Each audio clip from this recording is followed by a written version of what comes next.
उत्तर प्रदेश के एक छोटे से गांव बैरमपुर में जन्मा अजय नाम का लड़का बचपन से ही गरीबी का दर्द झेल रहा था। उसका घर मिट्टी और फूस से बना हुआ था।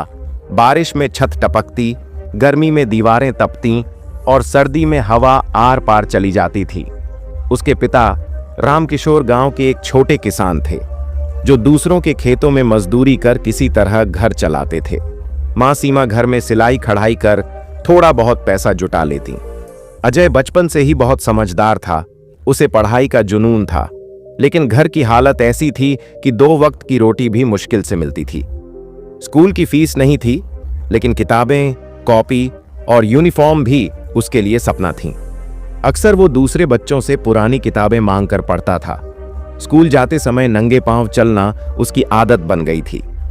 जब अजय 10वीं कक्षा में था, उसके पिता को टीबी हो गई। घर में जो थोड़ी बहुत जमा पूंजी थी वो दवा और इलाज में खत्म हो गई। अब मां को दूसरों के घरों में बर्तन धोने तक का काम करना पड़ा। अजय स्कूल से लौटकर सब्जियां बेचता, लोगों के घरों में अखबार डालता और रात को लालटेन की रोशनी में पढ़ाई करता। कई बार पेट खाली होता, लेकिन दिमाग में सपने पूरे थे। जब बच्चे टीवी पर कार्टून देख रहे होते, अजय पास के चौराहे पर बैठा अखबारों की कटिंग्स से देश दुनिया की खबरें पढ़ रहा होता था। संघर्ष के बीच अजय ने 12वीं की परीक्षा जिले में टॉप करके पास की। उसकी आंखों में पहली बार उम्मीद की रोशनी चमकी।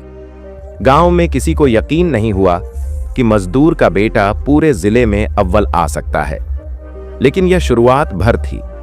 अजय ने तय किया कि वह आईएएस बनेगा, लेकिन यह सपना गांव में तो नहीं पूरा हो सकता था। उसे शहर जाना था, दिल्ली की सच्चाई, सपनों का मेला या संघर्ष की आंधी। किसी तरह गांव के मास्टर साहब ने उसकी मदद की और दिल्ली में एक छोटे से कोचिंग सेंटर का पता दिलवाया। अजय दिल्ली आया, लेकिन उसके पास न रहने की जगह थी, न खाने की व्यवस्था। वह एक मंदिर के पीछे बने छोटे से कमरे में 4 और लड़कों के साथ रहने लगा। दिन में कोचिंग करता, रात में लाइब्रेरी में घंटों पढ़ता और पेट भरने के लिए एक ढाबे पर बर्तन धोता। वो समय अजय के जीवन का सबसे कठिन दौर था। कई रातें बिना खाए बीती। कभी सिर में तेज दर्द होता, लेकिन दवा नहीं होती।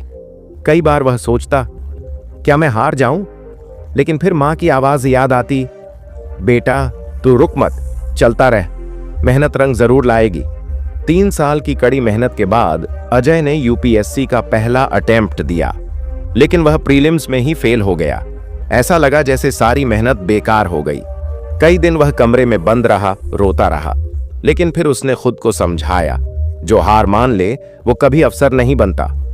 अजय ने अपनी कमजोरियां जानी, किताबों का सही चयन किया, टाइम टेबल बनाया और इस बार कोई कोचिंग नहीं की।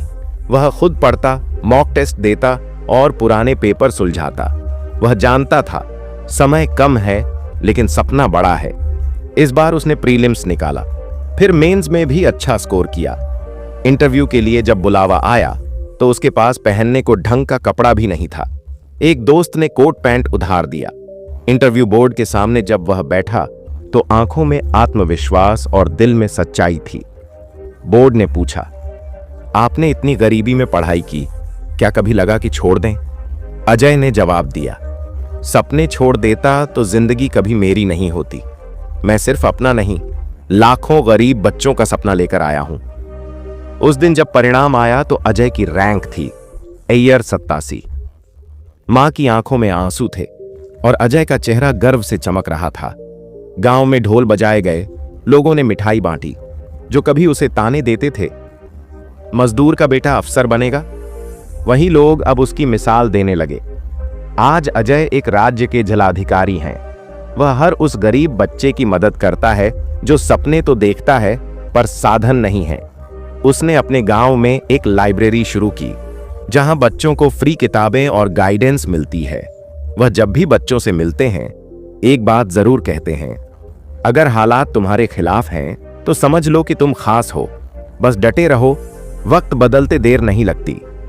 ये कहानी सिर्फ अजय की नहीं है, यह हर उस इंसान की कहानी है जो हालात से लड़ता है, सपनों को पकड़ कर रखता है और खुद की किस्मत लिखता है। अगर आपको यह कहानी पसंद आई हो तो वीडियो को लाइक करें, और हमारे चैनल को सब्सक्राइब करें।